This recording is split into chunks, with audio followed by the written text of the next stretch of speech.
Welcome to our YouTube channel. तो आज की इस वीडियो में हम लोग डिस्कस करने वाले हैं क्लास 10 साइंस का इम्पॉर्टेंट क्वेश्चन, जो कि मैं आपको बता रही हूँ टर्म 2 के पर्सपेक्टिव से। जो भी आपका डिलीटेड सिलेबस है उसको ध्यान में रखते हुए सारे इन क्वेश्चंस को एक्सपर्ट्स द्वारा डिसाइड किया गया है और आपको ये सारे के सारे क्वेश्चन जरूर से जरूर कर लेने हैं। और अगर आप किसी गलतफहमी में हो कि आपका जो एग्जाम है वो नहीं होगा और आप लोग टर्म 2 के एग्जाम से बच जाएंगे गाइस, तो आप लोग बहुत ही ज़्यादा गलतफहमी में चल रहे हो, क्योंकि आपका जो टर्म 2 का एग्जाम अब डेफिनेटली होना ही होना है, श्योरली होना है।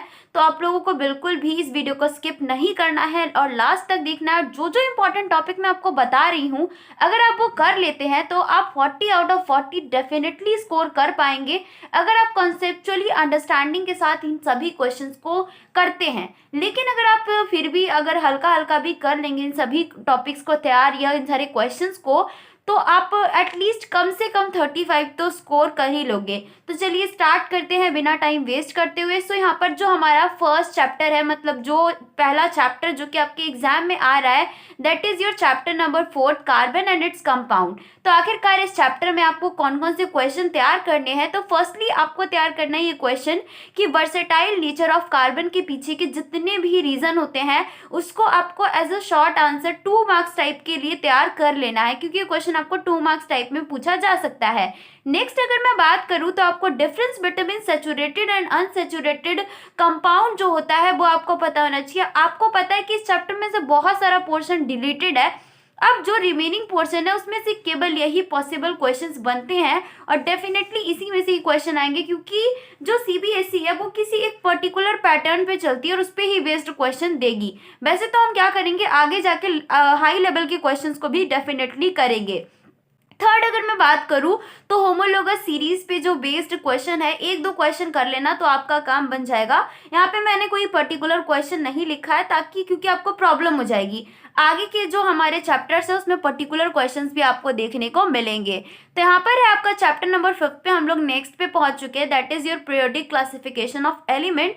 सो इस पर्टिकुलर चैप्टर में आपको क्या कर तैयार करना है, फर्स्ट जो आपका क्वेश्चन बनेगा न्यूटन्स लॉ ऑफ ऑक्टेव को लेकर, उसकी with limitations. Newton law of Octave क्या है, उसकी लिमिटेशंस क्या है, ये क्वेश्चन बहुत बारी आया है, इस बार भी आएगा, क्योंकि थ्योरेटिकल एग्जाम आप लोगों का होने वाला है, एमसीक्यू आने वाला है नहीं। तो आप लोग काफ़ी ज़्यादा अच्छे से अगर इन क्वेश्चंस को तैयार कर लेंगे तो आपका काम डेफिनेटली बन जाएगा। नेक्स्ट है आपको कि मेंडलीव का पीरियोडिक टेबल जो है वो आपको तैयार कर लेना है कि मेंडलीव का पीरियोडिक टेबल उसने किस टाइप का तैयार किया था, कितने ग्रुप्स थे, कितने पीरियड्स थे, थोड़ा सा आइडिया आपको जरूर होना चाहिए। और वैसे तो ज़्यादा ये जो आपका ऑक्टेव लॉ है और मेंडलीव पे, इस पे ज़्यादा क्वेश्चंस नहीं बनते हैं, बट फिर भी वो काफ़ी ज़्यादा प्रोबेबिलिटी है कि बन जाए। जो मॉडर्न पीरियोडिक टेबल है उस पर सबसे ज़्यादा आपसे क्वेश्चंस किए जाएंगे और बेसिकली उसके ट्रेंड को लेकर क्वेश्चन काफ़ी ज़्यादा आते हैं। तो जितने भी ट्रेंड पे बेस्ड क्वेश्चन हो सकते हैं वो सारे के सारे आपको तैयार कर लेना है। जैसे कि trend in modern periodic table में बैलेंसी का क्या ट्रेंड होता है, एटॉमिक साइज का क्या ट्रेंड होता है, metallic and non metallic property का क्या ट्रेंड होता है। और ये बहुत ही ज़्यादा वेरी इंपॉर्टेंट क्वेश्चन में आपको नोट करना है, ट्रेंड का क्वेश्चन कोई भी बच्चा स्किप नहीं करेगा। नेक्स्ट आपका डवर्नियर ट्राइड्स, उसको हल्का हल्का पढ़ लेना, वैसे इतना डीप में आपको एक एक एलिमेंट याद करने की जरूरत नहीं है, सिर्फ आपको आइडिया होना चाहिए कि हाँ 3 एलिमेंट की पेयरिंग हुई थी। ओके, अब हम फटाफट से अपने नेक्स्ट चैप्टर की तरफ बढ़ जाते हैं गाइस। तो यहाँ पर जो है आपके चैप्टर नंबर 8 पे हम लोग पहुंच चुके हैं। सो जो चैप्टर नंबर 8 है उसमें जो फर्स्ट क्वेश्चन आपको तैयार करना है, that is your asexual and sexual reproduction में क्या डिफरेंस होता है। इसके लिए आप 2 से 3 पॉइंट लर्न कर लेना, आपका काम बन जाएगा। नेक्स्ट अगर मैं बात करूं बाइनरी एंड मल्टीपल फ्यूजन में क्या डिफरेंस होता है, इसके लिए आप क्वेश्चन तैयार करोगे। साथ ही सेल्फ एंड क्रॉस पॉलिनेशन में क्या डिफरेंस होता है, इनमें से एक डिफरेंस का क्वेश्चन आने की बहुत ज़्यादा प्रोबेबिलिटी है, तो आप लोगों को अच्छे से तैयार कर लेना है। नेक्स्ट जो आपको क्वेश्चन तैयार करना है, what changes occur at the time of puberty, कि जब प्यूबर्टी की एज आती है तो आपकी बॉडी में किस किस तरह के चेंजेस होते हैं। ये क्वेश्चन बहुत बार आया, आप इसको इंपॉर्टेंट नोट डाउन कर सकते हो, ठीक है, ये काफ़ी इंपॉर्टेंट है।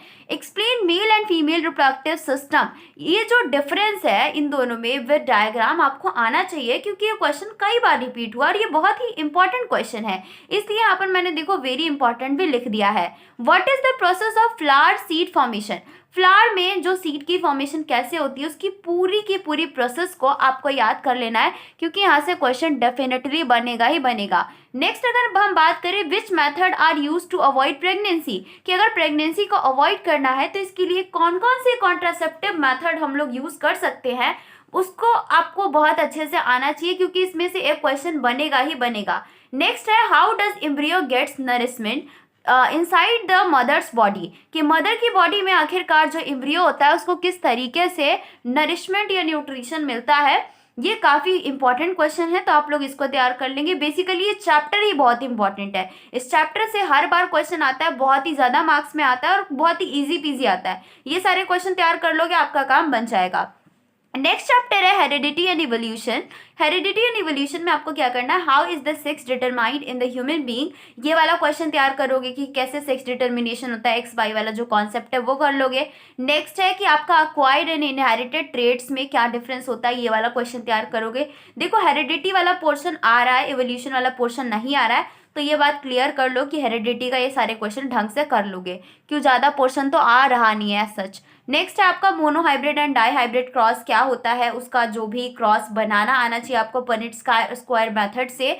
नेक्स्ट है कि मेंडल का जो एक्सपेरिमेंट है, बेसिकली जो मेंडल के लॉज हैं, एक्सपेरिमेंट तो क्या ही कहना, लॉज हैं, उसको किस तरीके से उसने वेरीफाई किया था, तो उसका जो एक्सपेरिमेंट है थोड़ा थोड़ा सा देख लेना, जान लेना और वो क्रॉस करना सीख लेना, आपका काम बन जाएगा इस पर्टिकुलर चैप्टर में। नेक्स्ट चैप्टर की तरफ बढ़ जाते हैं फटाफट से। इलेक्ट्रिसिटी वाला चैप्टर अब आपका आ चुका है। सो इलेक्ट्रिसिटी वाले चैप्टर जो है पूरा आ रहा है, आपको ऐसा पता ही है। तो फर्स्ट जो क्वेश्चन आपको तैयार करना है, describe the factor on which the resistance of a conductor depend, कि आखिरकार ऐसे कौन कौन से फैक्टर है जिस पे रेजिस्टेंस ऑफ कंडक्टर डिपेंड करता है, ये वाला क्वेश्चन तैयार करेंगे आप लोग।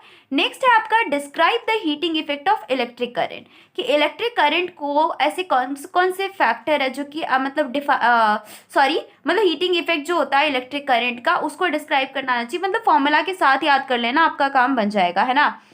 नेक्स्ट है कि explain the Ohm's law. Ohm's law की वो जो स्टेटमेंट आपकी एनसीईआरटी बुक में अगर वो याद कर लेते हो तो आप लोगों का काम बन जाएगा, क्योंकि जो ओम्स लॉ की स्टेटमेंट है बहुत ज़्यादा इंपॉर्टेंट है, विद फॉर्मूला बहुत ईजी है, V इज आई आर, वो वाला लर्न कर लेना। उसके साथ आपका नेक्स्ट क्वेश्चन जो बनेगा वो है parallel combination advantage over the series combination, कि पैरेलल कॉम्बिनेशन का क्या फ़ायदा होता है सीरीज कॉम्बिनेशन के कंपैरिजन में। ये क्वेश्चन काफ़ी बार आया है, तो इसको भी तैयार कर लेना है आपको डेफिनेटली। नेक्स्ट है कि why is the tungsten used almost exclusively for the filament of the electric lamp, कि आखिरकार टंगस्टन का ही क्यों यूज़ किया जाता है। ये बहुत ही इंपॉर्टेंट क्वेश्चन है, इसके पीछे के जितने भी रीज़न होते हैं उसको आपको अच्छे से याद कर लेना है। नेक्स्ट है what are the electric fuse, how are the fuse protected, कि आखिरकार इलेक्ट्रिक फ्यूज क्या होते हैं और फ्यूज को किस तरीके से प्रोटेक्ट किया जाता है। ये बहुत ही ज़्यादा इंपॉर्टेंट क्वेश्चन है जो कि आपको अच्छे से रेडी कर लेना है। नेक्स्ट अगर चैप्टर की बात करें that is your magnetic effect of electric current, इसमें जो फर्स्ट क्वेश्चन आपका बनता है what are the property of magnetic line of force, कि आखिरकार ऐसी कौन कौन सी प्रॉपर्टीज होती है मैग्नेटिक लाइन ऑफ फोर्स की, तो वो आपको आना चाहिए। नेक्स्ट है कि आपका जो इलेक्ट्रिक मोटर है विद डायग्राम आप लोग अच्छे से तैयार करोगे, बहुत इंपॉर्टेंट है गाइज आप लोगों के लिए, ज़्यादा मार्क्स के क्वेश्चन में यही क्वेश्चन आ सकता है। देखो जनरेटर हट चुका है इसलिए मोटर ही आएगा। फ्लेमिंग रूल विद डायग्राम आपको आना चाहिए कि आखिरकार जो फ्लेमिंग का रूल है वो क्या था। अगर देखो डायग्राम याद कर लोगे तो मार्क्स आराम से बहुत अच्छे से मिल जाएगा, डायग्राम याद नहीं करोगे हो सकता है कि टीचर थोड़ा मार्क्स काट दे। What are the domestic electric circuit, what precautions to avoid the overloading of the domestic electric current, बहुत ही इंपॉर्टेंट क्वेश्चन है जिसको आपको अच्छे से तैयार कर लेना है। नेक्स्ट अगर क्वेश्चन की मैं बात करूं, difference between electromagnet and permanent magnet, इन दोनों के बीच क्या डिफरेंस होता है, ये वाला क्वेश्चन कर लेना। साथ ही में सोलेनॉइड क्या होता है ये आपको बहुत ही अच्छे से पता होना चाहिए, सोलेनॉइड किसे कहते हैं। अब आपका लास्ट चैप्टर बचा है guys that is your our environment. So our environment वाला जो चैप्टर है उसमें कौन कौन से क्वेश्चन देखो तैयार करने हैं, बस इतना क्वेश्चन तैयार कर लो आपका काफ़ी हद तक काम बन जाएगा। उसके बाद थोड़े और एक्स्ट्रा क्वेश्चन करवा दूंगी मैं, दिक्कत की बात नहीं है, 40 आउट ऑफ 40 मार्क्स लेके आएंगे, ठीक है। आर एनवायरमेंट वाला जो चैप्टर है difference between biodegradable and non biodegradable pollutant, ये आपको पता होना चाहिए। और साथ में ओजोन लेयर की फॉर्मेशन कैसे होती है, डिप्लेशन कैसे होता है, ये वाला कॉन्सेप्ट पता होना चाहिए। ओजोन देखो बहुत ही इंपॉर्टेंट लेयर है, तो आपको इसके बारे में श्योरली पता होना चाहिए। What is the role of the decomposers in our environment, कि हमारे एनवायरमेंट में डिकम्पोजर्स का क्या रोल होता है, ये आपको पता होना चाहिए। ऑटोट्रॉफ एंड हेटेरोट्रॉफ में क्या डिफरेंस है, ये बहुत ही इंपॉर्टेंट क्वेश्चन है जो कि आपको करना है। State 10% law, explain it with the example of the different trophic level. ये क्वेश्चन हो सकता है ज्यादा मार्क्स में पूछ ले, या तो हो सकता है सिर्फ सिंपल सिंपल आपसे पूछे कि 10% का लॉ क्या कहता है बता दो, है ना।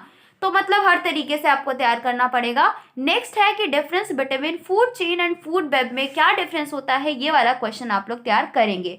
तो इसी के साथ टर्म सेकंड के जितने भी चैप्टर थे उसके सभी इंपॉर्टेंट क्वेश्चन हम लोगों ने डिस्कस कर लिए हैं। अगर आपको वीडियो अच्छी लगी है तो वीडियो को लाइक कर देना, और किसी और सब्जेक्ट के लिए भी अगर आपको इंपॉर्टेंट क्वेश्चंस चाहिए इसी तरीके से टर्म सेकंड के लिए, तो आप लोग कमेंट में डेफिनेटली लिख सकते हैं। इसके लिए बिल्कुल भी हिचकिचाने की ज़रूरत नहीं है। अगर आप लोग डिमांड करेंगे तो मैं डेफिनेटली वीडियो लेके आऊँगी। और वीडियो को लाइक कर देना और चैनल को सब्सक्राइब कर देना फटाफट से, एंड बेल आइकन के बटन को भी दबा देना ताकि मैं जैसे ही नई वीडियो डालूँ उसका अपडेट सबसे पहले आपको मिले। Thank you, thanks for watching my video.